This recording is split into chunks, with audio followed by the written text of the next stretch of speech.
Hello friend, मैं आनंद राज। आप सब भी देखिए, आज हम आपको बताएंगे कि देखिए बिहार में फिर से स्टेट का एग्जाम होगा, जिसमें पेपर 1 और पेपर 2 यानी पेपर 1 यानी 9th 10th के लिए, पेपर 2 11th 12th के लिए एग्जाम होने वाला। कब से आपका फॉर्म फिलअप होगा ये बताएंगे। क्या सब्जेक्ट कॉम्बिनेशन है, देखिए हड़बड़ा के वीडियो नहीं देखिएगा, पूरा वीडियो देखिएगा कौन सब्जेक्ट में भरना है, क्योंकि बहुत लोग पिछले साल सब्जेक्ट गलत भर लिए थे, जिसके वजह से उनको बहुत परेशानी हुआ था। देखिए इसमें एक और चीज़ फ़ायदा बताएंगे, जिनका हिंदी सब्सिडी में होगा, समझे, या एसएसटी से उनका कॉम्बिनेशन बनता होगा तो पास होंगे एसएसटी से, तो वे हिंदी वाले में भी फॉर्म डाल सकते हैं, समझ गए। तो यहाँ वो सब चीज़ आपको हम बताएंगे, तो वीडियो पूरा देखिएगा, ध्यान से देखिएगा, सब चीज़ सब्जेक्ट कॉम्बिनेशन से लेकर आपका क्या क्या बताएंगे। दूसरा बात है कि ये उन लोगों के लिए ज़्यादा फायदेमंद नहीं, न्यू के लिए, ये पुराने को ही फ़ायदा होगा। लेकिन पिछले साल बहुत लोग पास किए थे, कुछ ही लोग पास नहीं कर पाए थे, तो वही लोग एग्ज़ाम देंगे, समझ गए। तो चलिए, लिखा हुआ है यहाँ पर कि एतद द्वारा माध्यमिक शिक्षक पात्रता परीक्षा स्टेट 2024 में सम्मिलित होने वाले अभ्यर्थियों एवं संबंधित सूचित किया जाता है, निर्देश प्राप्त हुआ था। देखिए स्टेट का जो आपका ऑनलाइन पहले ही बता देते हैं कब से कब होने वाला है, तो आज ही से स्टार्ट होगा 14 तारीख से लेकर आपका 2/1/2024 तक। अब देखिए आपको एक चीज़ बताते हैं कि देखिए 21-23 सेशन तक मैक्सिमम लोग, पिछला जो स्टेट हुआ था सितंबर में, उसमें आ गए थे। लेकिन देखिए 22-24 वाला इसमें नहीं आ सकते हैं, क्योंकि उनका रिजल्ट नहीं आया है। पर स्पष्ट कहता है बीएड का मार्कशीट और उसका सर्टिफिकेट को क्या करना है, आपको अपलोड करना है। वो कहाँ से अपलोड करेंगे जब उन पास नहीं है, एग्जाम में उनका फाइनल ईयर का नहीं हुआ है।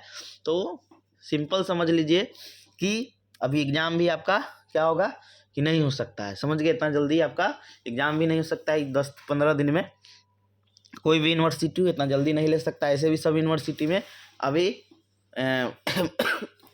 23-27 सेशन का क्या चल रहा है, आपका एग्ज़ाम चल रहा है फर्स्ट सेमेस्टर का, तो उस समझिए लीजिए अभी एग्ज़ाम का कोई चांस ही नहीं है, समझ गए।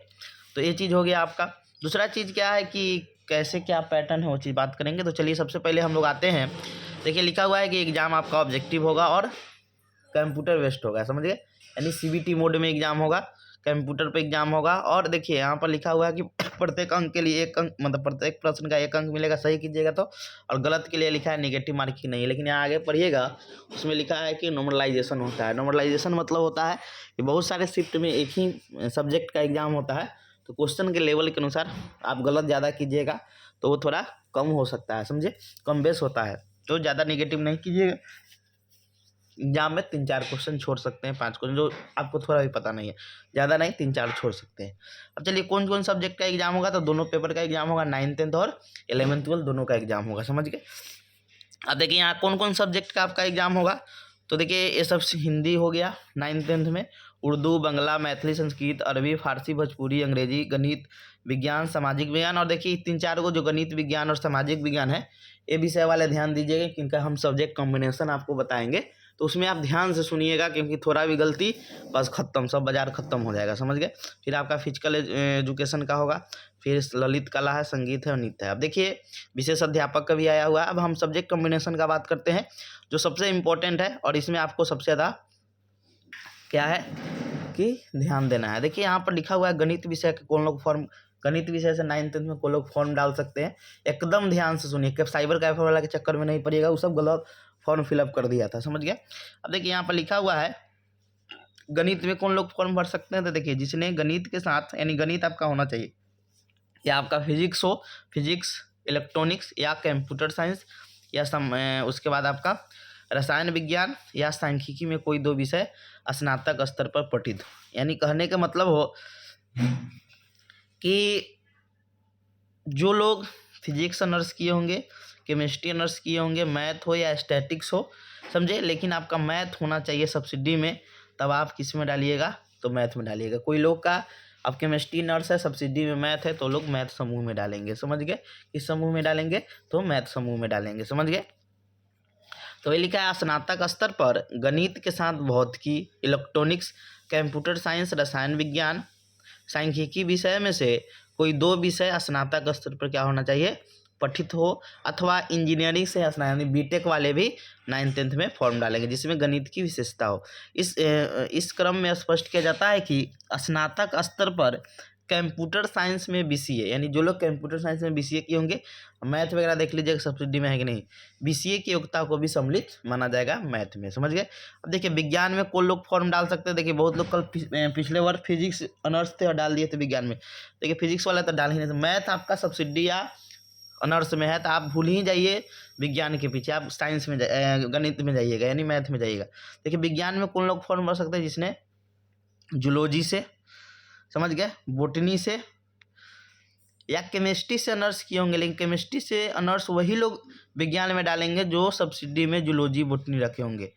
मैथ नहीं होगा, वही लोग केमिस्ट्री से ऑनर्स किए होंगे वो विज्ञान में डाल सकते हैं। ध्यान से सुनिएगा कि देखिए यहाँ लिखा हुआ है कि स्नातक स्तर पर एकदम स्पष्ट क्लियर कर दिया है कि स्नातक स्तर पर जंतु विज्ञान मतलब जूलॉजी, जिसे प्राणी विज्ञान भी कहते हैं, बोटनी वनस्पति विज्ञान एवं रसायन शास्त्र विषय में पठित हो, यानी कहने का मतलब हो आप केमिस्ट्री ऑनर्स है, फिर सब्सिडी में आपका जूलॉजी बोटनी है, यही जूलॉजी बोटनी वाले तो आएंगे ही किसमें, विज्ञान में, तो इसको ध्यान दीजिएगा, पठित हो, अथवा इंजीनियरिंग में स्नातक जिसमें विज्ञान की विशेषता हो, समझ गए। इसके अंतर्गत उपयुक्त विषयों के अलावा बायोटेक्नोलॉजी और माइक्रोबायोलॉजी को समाहित किया जाता है, समझ गए। अब आते हैं हम लोग सामाजिक विज्ञान के अंतर्गत कौन कौन आएगा, तो देखिए बहुत इंपॉर्टेंट है, तो देखिए वही लोग फॉर्म भरिएगा जिनका ज्योग्राफी या हिस्ट्री हो, समझ गए, जिनका क्या हो, ज्योग्राफी या हिस्ट्री हो, या तो ऑनर्स के रूप में होना चाहिए या आपका सब्सिडी के रूप में होना चाहिए, समझ गए, ऑनर्स या सब्सिडी के रूप में, तभी आप लोग इसका फॉर्म भरिएगा 9th में, तो फिर फालतू में भरिएगा फिर बाहर हो जाइएगा। देखिए लिखा हुआ है कि स्नातक स्तर पर सहायक विषय यानी सब्सिडी या प्रतिष्ठा यानी ऑनर्स विषय के रूप में इतिहास, भूगोल, अर्थशास्त्र, राजनीतिक शास्त्र में किसी 2 विषय में उत्तीर्ण हो, यानी 2 विषय में क्या हो, पास हो, जिसमें अनिवार्य रूप से एक विषय इतिहास या भूगोल अवश्य होना चाहिए, समझ गए, यानी 4 विषय में कोई 2 विषय में उत्तीर्ण होना चाहिए, जिसमें एक विषय क्या होना चाहिए आपका, हिस्ट्री या ज्योग्राफी होना चाहिए। प्राचीन इतिहास को इतिहास के समकक्ष माना जाएगा। अब आते हैं भाषा से संबंधित विषय, तो देखिए भाषा में कौन लोग फॉर्म डाल सकते हैं, तो देखिए जो पिछले साल स्टेट पास होंगे, मान लीजिए एसएसटी से, तो मान लीजिए उनका सब्सिडी में हिंदी होगा या इंग्लिश होगा, समझ गए, जो भी भाषा हो, बंगला हो, जो भी हो आपका, उर्दू हो, सब्सिडी के रूप में होगा, तो लोग भाषा में सीट ज़्यादा रहता है वो कर सकते हैं। तो लिखा है माध्यमिक विद्यालय के अध्यापक पद हेतु भाषा से संबंधित विषयों में स्नातक स्तर पर प्रतिष्ठा का मतलब होता है ऑनर्स या अनुसांगिक यानी सब्सिडी विषय के रूप में, यानी सब्सिडी में भी है। अब देखिए सब्सिडी क्या होता है, तो हिंदी देखिएगा 2 तरह से पढ़ा जाता है ग्रेजुएशन में, बिहार के परिप्रेक्ष्य में देखिए, जैसे मान लीजिए किसी का हिस्ट्री ऑनर्स है, सब्सिडी में आपका पोल साइंस हो, इकोनॉमिक्स हो गया और पोल साइंस हो गया, समझ गए, ये सब्सिडी हो गया। अब देखिए एक हिंदी यहाँ पर पढ़ना होता है, ठीक है, देखिए इस हिंदी को कंपोजिशन बोला जाता है, इस हिंदी से फॉर्म नहीं भर सकते हैं आप, मतलब इसको सब्सिडी नहीं माना जाता है। लेकिन मान लीजिए कोई इकोनॉमिक्स या पोल साइंस 2 सब्सिडी पढ़ना था, इसके जगह पर मान लीजिए इकोनॉमिक्स की जगह पर वो हिंदी लिया है या इंग्लिश लिया है, तो वो आप भाषा में डाल सकता है, समझ गए, वो किस में डाल सकता है, तो भाषा में फॉर्म को डाल सकता है, इसको आप दिमाग में रखिएगा, वो भाषा में क्या कर सकता है, फॉर्म को डाल सकता है, समझ गए। तो ये चीज़ समझ गए कि भाषा में जिनका सब्सिडी ऑनर्स के रूप में है वो भी भाषा में फॉर्म को डाल सकते हैं। अब देखिए क्या आपका 11th-12th का भी दिया हुआ है सब सब्जेक्ट का। अब आते हैं क्या आपका एग्जाम पैटर्न रहेगा उस चीज़ पर हम बात कर लेते हैं, फिर उसके बाद हम लोग आएंगे क्या क्या चीज़ अपलोड करना है। तो देखिए आपका 150 नंबर का एग्जाम होगा, कंप्यूटर बेस्ड एग्जाम होगा, तो 100 नंबर का आपका सब्जेक्ट से क्वेश्चन रहेगा, हम इस पर चर्चा कर देंगे सिलेबस में कौन कौन सब्जेक्ट से आएगा, समझ गए। और फिर उसके बाद 50 नंबर का आपका टीचिंग एप्टीट्यूड रहेगा, सबका क्वेश्चन हम प्रीवियस करवाएंगे, समझ गए। आपका 150 नंबर का एग्जाम हो गया। उसके बाद आपका है कि उसके बाद आपका भारत का नागरिक होना चाहिए, सब चीज़ लिखा हुआ है, समझे। अब देखिए मेन चीज़ हम लोग आते हैं कि छुट्टी तो है अलग चीज़। अब देखिए हम लोग आते हैं कितना साल अधिकतम वाले भर सकते हैं, तो देखिए अनारक्षित में जो है 37 साल, 3 साल महिला को दिया गया है छूट, फिर पिछला को 40, 40, 42, 42 दिया हुआ है, तो इतना में आप डाल सकते हो फॉर्म को।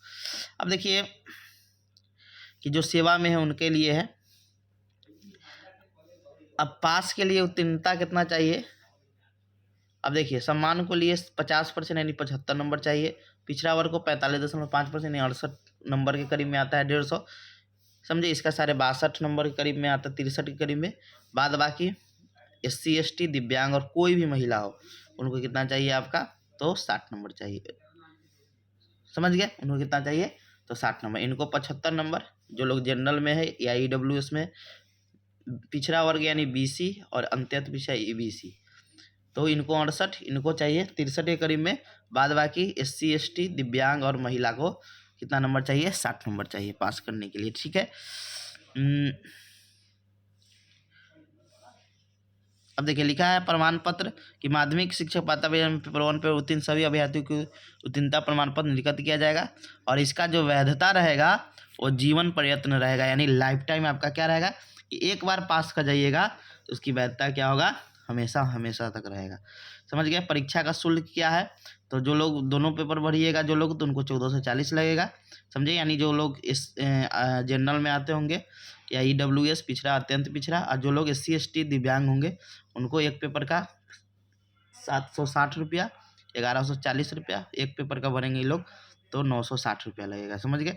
देखिए नॉर्मलाइजेशन में दिया हुआ है कि कैसे होगा, कि दिया है कि कट बढ़ सकता है, लेकिन ये होता नहीं, एक दो क्वेश्चन छोड़ सकते हैं।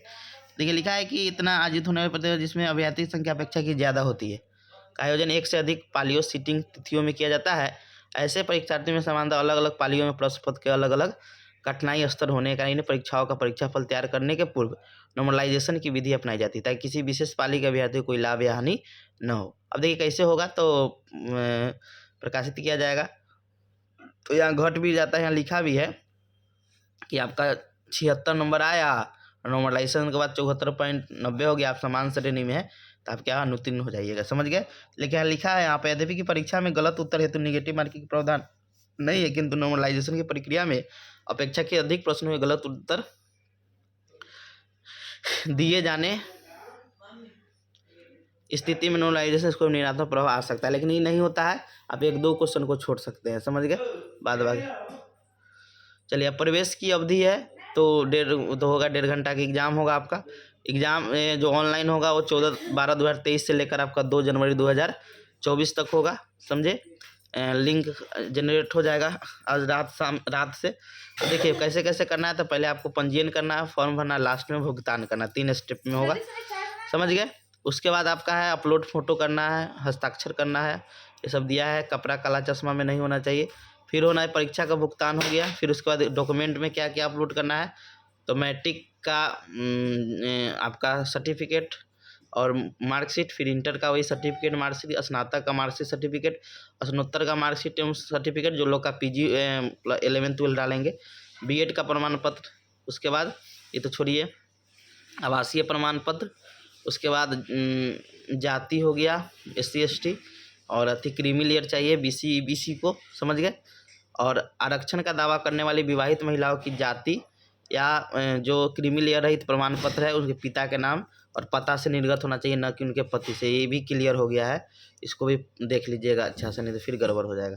फिर है कि ये तो हो गया, अब ये सब है, ये सब कुछ है नहीं, घोषणा पत्र ये चीज़ है। तो अब जो भी लोग हैं फॉर्म को डाल लीजिएगा, आज ही से ऑनलाइन होगा। समझ गए। Thank you.